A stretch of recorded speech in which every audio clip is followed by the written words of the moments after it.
The meeting participants spoke freely around her, assuming she couldn't hear their illegal plans, but lip-reading and hidden cameras were capturing evidence that would destroy them all. What they mistook for a disability was actually Maya Thompson's greatest investigative advantage, because when you can't rely on sound, you learn to see everything else.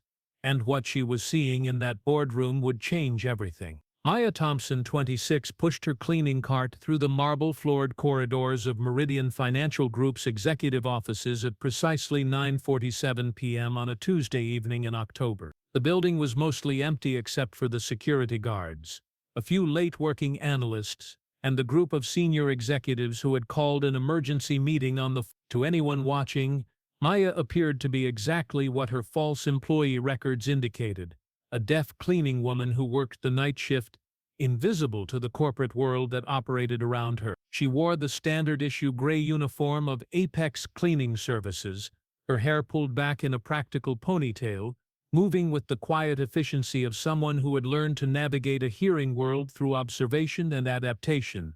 But Maya Thompson was neither deaf nor a cleaning woman. She was Special Agent Maya Thompson of the FBI's Financial Crimes Division, and she possessed what her supervisors considered the most valuable investigative tool in federal law enforcement: the ability to read lips in 7 languages with no. The Meridian Financial investigation had been running for 8 months, triggered by a whistleblower's report about suspicious transactions and accounting irregularities. Traditional surveillance methods had failed because the executives were careful about digital communications and met only in person, in secure locations where standard recording devices couldn't penetrate. Maya's assignment was elegant in its simplicity: pose as a deaf cleaning worker, gain access to executive meetings, and gather evidence through lip-reading and concealed recording equipment. Her deafness was fabricated but believable.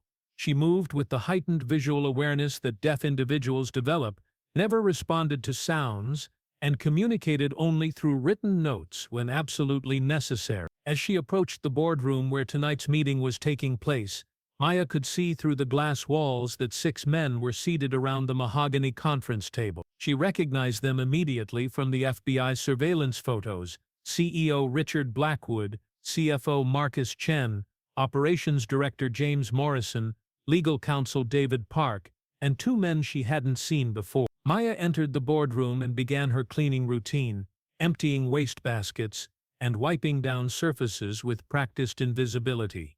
The executives glanced at her briefly when she entered, but their expressions showed no concern. To them, she was part of the building's infrastructure, present but irrelevant, like the air conditioning or the security cameras. CEO Blackwood was speaking as Maya began cleaning the far end of the conference table. From her position, she had a clear view of his face and could read his lips perfectly.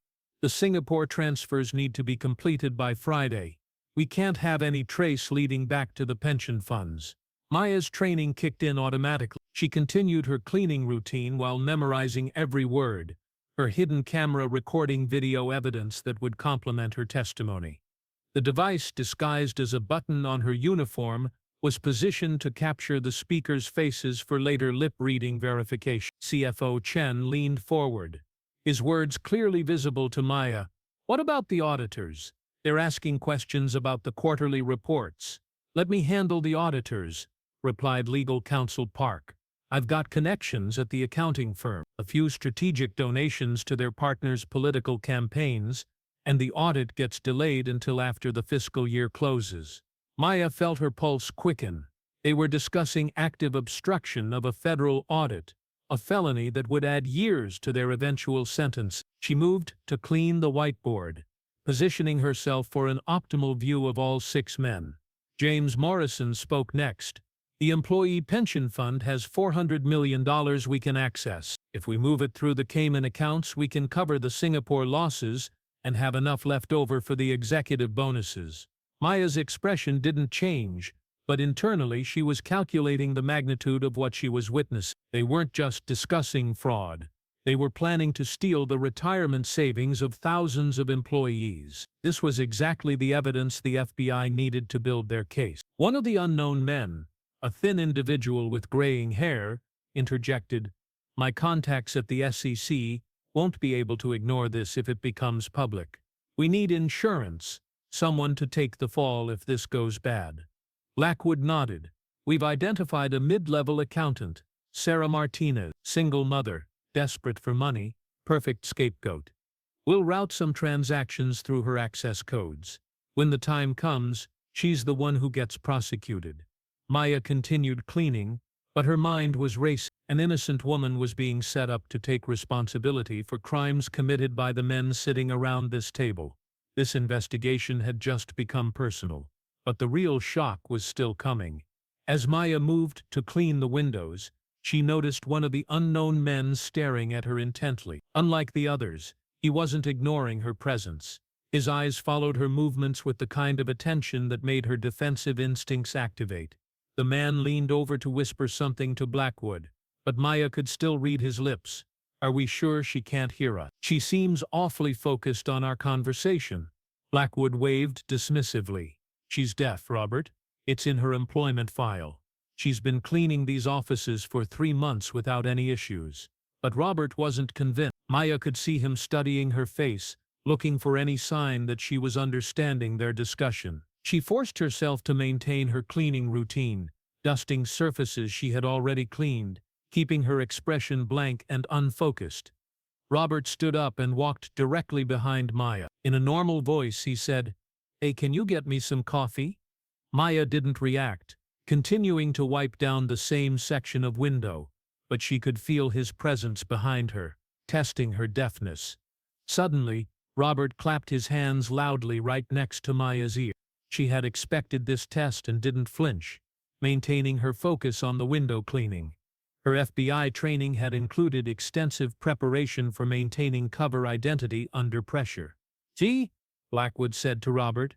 "She's completely deaf. We could set off a fire alarm and she wouldn't notice." Robert returned to his seat, apparently satisfied, but Maya noticed he continued to watch her more carefully than the others. She would need to be extra cautious about her positioning and movement. The conversation resumed, and Maya learned that Robert was actually FBI agent Robert Hayes, but he was working for the criminals, not the Bureau. The realization hit her like a physical blow. There was a corrupt federal agent sitting at this table, participating in the very crimes she was investigating. Hayes spoke to the group. "My contacts at the FBI tell me the investigation is stalled. They don't have any direct evidence of the pension fund transfer. As long as we keep our meetings offline and destroy any paper trails, we're safe from federal prosecution." Maya's blood ran cold. Agent Hayes wasn't just corrupt, he was actively sabotaging the FBI investigation. He was feeding information to the criminals about federal law enforcement activities. This explained why previous surveillance attempts had failed, and why the criminals always seemed to be one step ahead of the investigation. She moved to empty the trash can next to Hayes, getting close enough to see his face clearly as he continued. "The lead investigator is some hotshot from financial crimes named Thompson, female, young. Thinks she's smarter than everyone else. I'm making sure she gets fed bad information to keep her chasing shadows." Maya nearly dropped the trash can. Hayes was talking about her. He knew her name, her role in the investigation, and he was actively working to undermine her case. But he had no idea that Thompson was standing 3 feet away from him, recording his confession to federal corruption charges. The meeting continued for another 45 minutes, during which Maya gathered evidence of money laundering, pension fund theft, SEC bribery, witness intimidation, and federal obstruction of justice. By the time the executives began to adjourn, she had recorded enough criminal activity to dismantle the entire organization. As the men filed out of the boardroom, Robert Hayes paused near Maya and said quietly, "You know, even if she could hear us, who would believe a deaf black cleaning woman against 6 successful executives?" Maya continued cleaning, but Hayes's words burned in her memory. He was right about one thing. Her word alone might not be enough to convict them, but video evidence, recorded confessions, and financial records would be impossible to dismiss. After the executives left, Maya completed her cleaning routine and prepared to leave the building. But as she pushed her cart toward the elevators, she noticed that Hayes had returned to the 47th floor. Through the glass walls, she could see him making a phone call from the conference room. Maya positioned herself where she could see Hayes's face and read his lips. What she saw made her realize the investigation was even more compromised than she had feared. Hayes was speaking to someone at the FBI. The Meridian case is going nowhere. I recommend we reassign Thompson to something else. There's no evidence of criminal activity at this company. Just some sloppy accounting that doesn't rise to the level of federal charges. Maya watched as Hayes actively sabotaged her investigation, providing false reports to her supervisors and recommending that the case be closed. She was witnessing a federal agent commit treason in real time. But Hayes wasn't finished. His next call was to CEO Blackwood. The FBI is backing off. You're clear to proceed with the Singapore transfers. Just make sure the accountant takes the fall if anything goes wrong. Maya had seen enough. She quietly left the building and drove directly to the FBI field office, where she uploaded her video evidence to the secure servers and prepared her report for Assistant Director Sarah Williams. The next morning, Maya sat in Williams's office with the recorded evidence playing on multiple screens. Williams watched in stunned silence as the conspiracy unfolded, her expression growing darker with each revelation. "This is worse than we thought," Williams said finally. "We're not just dealing with corporate fraud. We have a corrupt federal agent actively sabotaging our investigation." Maya nodded. "Hayes has been feeding them information about our activities. That's why all our previous surveillance attempts failed. He's been warning them in advance." Williams paused the video at the moment when Hayes confessed to undermining Maya's investigation. "How do you want to handle this? We need to move carefully. If Hayes realizes we're onto him, he could destroy evidence or warn the others." "I want to continue the undercover operation," Maya replied. "They trust me because they think I'm helpless. Let's use that against them." Over the next 2 weeks, Maya continued working as a cleaning woman while building an airtight case against all 7 conspirators. She documented additional meetings, recorded more criminal confessions, and gathered financial records that proved the pension fund theft. But she also did something else. She began leaving subtle signs that she understood what was happening around her. During one late-night meeting, Maya accidentally knocked over a water glass when Blackwood mentioned the name of the accountant they were framing. When Hayes tested her hearing by dropping a heavy book, she flinched slightly, just enough to plant a seed of doubt. The psychological pressure began to work. The executives became increasingly paranoid about the deaf cleaning woman who seemed to be present during all their most sensitive conversations. Hayes, in particular, began to suspect that Maya wasn't what she appeared to be. The final confrontation came during a meeting where the executives were planning to execute their pension fund theft the following day. Maya was cleaning the conference room when Hayes suddenly stood up and walked directly to her. "I don't think she's deaf at all," Hayes announced to the room. "I think she's been listening to everything we've said." Maya continued cleaning, but she could feel the tension in the room shift. The other executives were now looking at her with suspicion instead of dismissive indifference.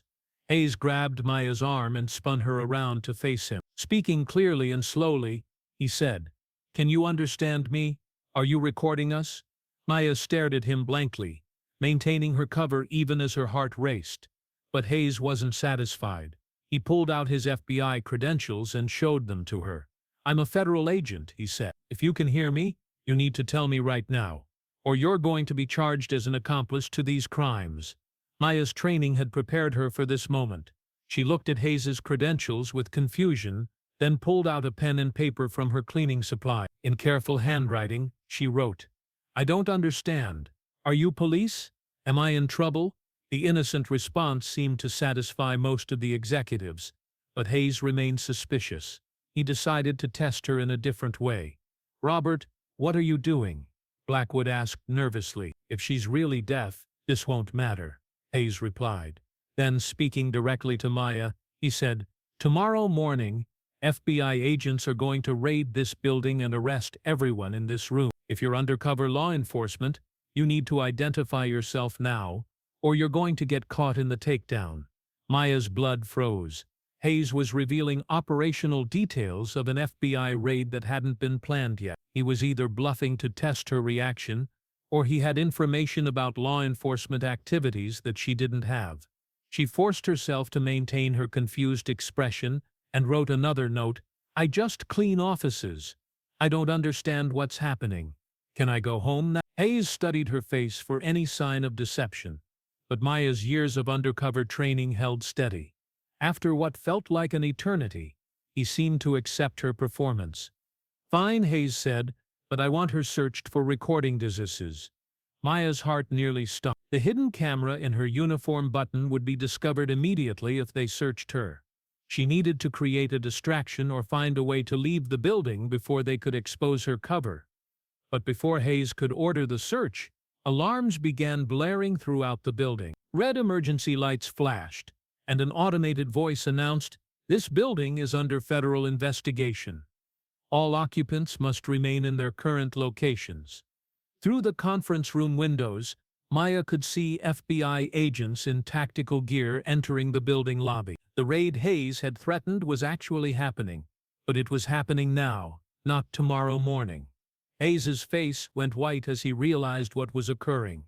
"This is impossible," he muttered. The raid wasn't scheduled until he stopped mid-sentence as the truth hit him. There had never been a planned raid for tomorrow morning. Maya had been feeding false information back to the FBI through Hayes's own communication channels, using his corruption against him. As FBI agents filled the 47th floor, Maya finally broke character. She reached into her cleaning supplies and pulled out her federal credentials, holding them up for all the executives to see. "Special Agent Maya Thompson, FBI Financial Crimes Division," she announced, her voice clear and strong. "You're all under arrest for conspiracy to commit fraud, money laundering, and obstruction of justice." The room erupted in chaos.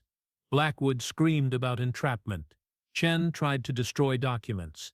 Morrison attempted to flee toward the emergency exit, but Hayes just stared at Maya with a mixture of rage and grudging respect. "How long have you been able to hear?" he asked. Maya smiled. "I've been hearing every word you've said for the past 3 months. But more importantly, I've been recording it all." As the executives were led away in handcuffs, Maya reflected on the case that had nearly destroyed her faith in federal law enforcement. Hayes's corruption had threatened not just this investigation, but the integrity of the entire bureau. During his interrogation, Hayes revealed that he had been working with Meridian Financial for over 2 years, providing them with inside information about federal investigations in exchange for offshore accounts and stock options. His corruption had allowed millions of dollars in fraud to continue unchecked. The case eventually went to trial, where Maya's lip-reading evidence and video recordings proved decisive.